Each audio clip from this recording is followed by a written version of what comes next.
luar biasa. Dan Paremas ini terkenal dengan karena penonton yang sangat banyak sehingga bercerita dari cerita ke cerita dan di sosmed juga. Cuma YouTube kan, bahkan di YouTube itu orang luar yang banyak tertarik, Iya. kan?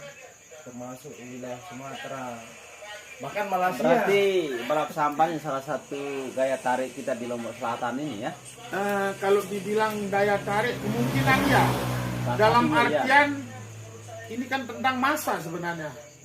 Masa yang datang untuk menonton. Mungkin kalau kita bandingkan dengan festival ini, festival itu, mungkin tidak ada yang mampu mengalahkan.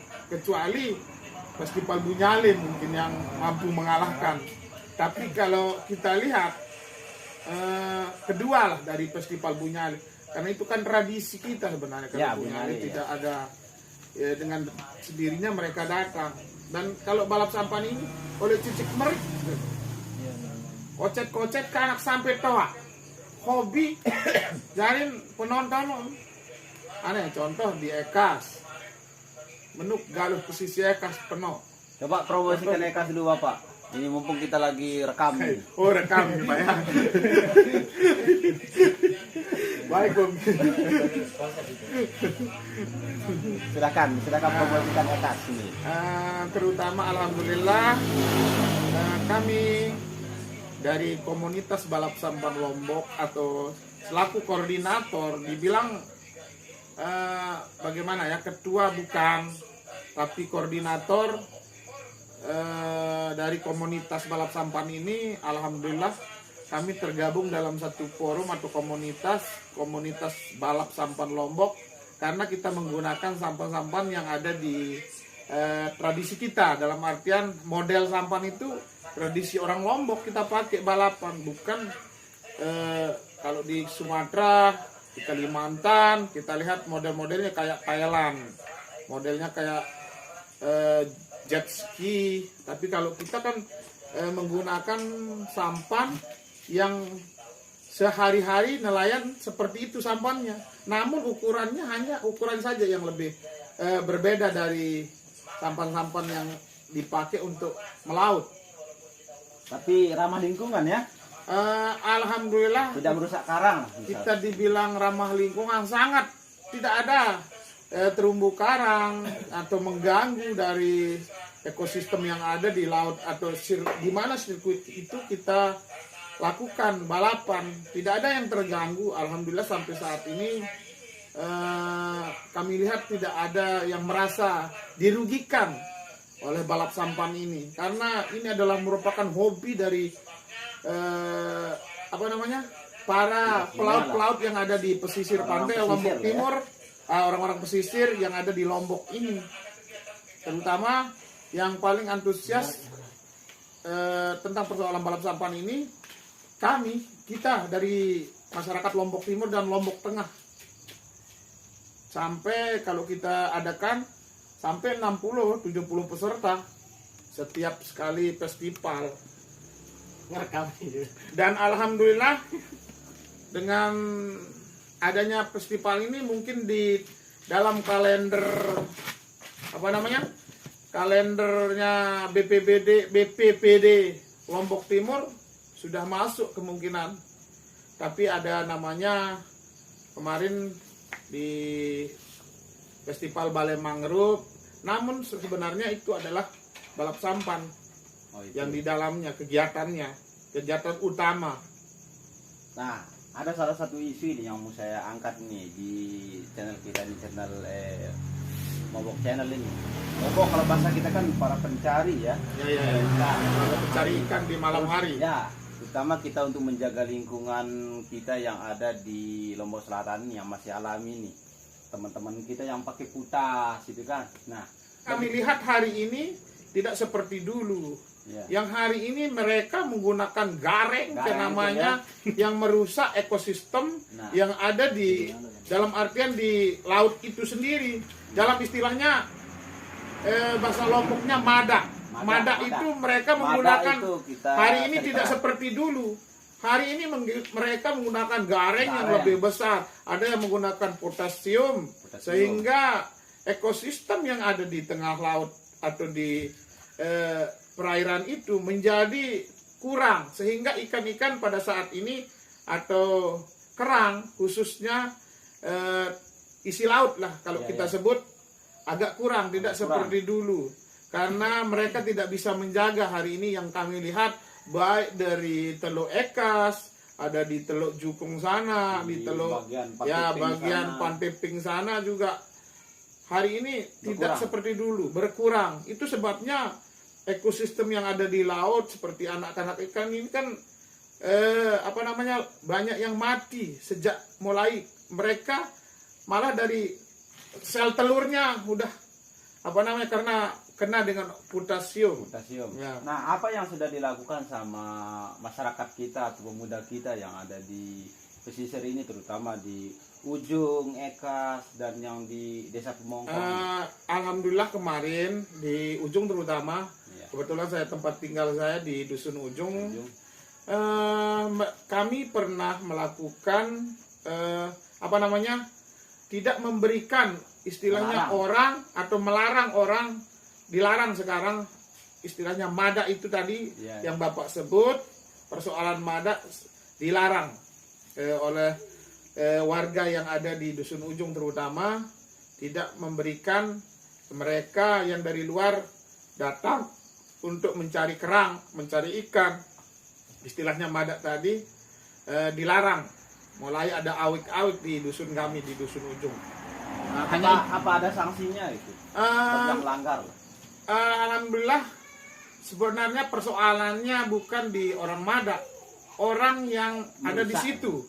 Orang yang ada di situ diberikan peringatan, jangan pernah, karena mereka ke tengah kan menggunakan sampan. Jadinya kalau tidak ada orang setempat yang memfasilitasi mereka ke tengah, mereka tidak akan datang. Itu sebabnya orang lokal dulu, orang yang mengantar ke tengah, itu yang diperingati dulu. Sehingga kalau mereka sepakat di dusun itu, jangan Anda mengantarkan ke tengah, jadi orang yang dari luar akan tidak datang lagi. Seperti itu. Nah, setelah sering terjadi pengerusakan ya, menggunakan putas, menggunakan gareng, apa yang dirasakan masyarakat setempat di sana? Apakah pendapatannya ataukah ikannya berkurang? Persoalan itu benar yang dikatakan Bapak tadi, Bang Multazam, bahwa kekurangan hasil tangkapan nelayan lokal itu jadi berkurang akibat ulah-ulah orang yang tidak bertanggung jawab. Yang semulanya yang orang luar ini datang mereka ke tempat kami hanya sebenarnya bukan untuk dikonsumsi sendiri, mereka jual ke orang-orang setempat di sana di mana kita tidak tahu, sehingga kami yang berasal dari pesisir ini agak merugikan. Untuk tambak juga ya sangat berpengaruh ya. Kalau petani lobster itu yang berpengaruh kalau tentang potasium. Ya sekedar informasi saja, di daerah kami ini sangat melimpah sekali hasil pertanian. Kita ada tambak lobster di sini, menteri-menteri juga sering datang ke sini. Nah, yang ingin saya tanyakan sama Bung Arfan ini terkait masalah kedepannya, apa yang akan dilakukan di desa kita ini? Apakah akan kita buka wisata atau mau dibuka yang lainnya?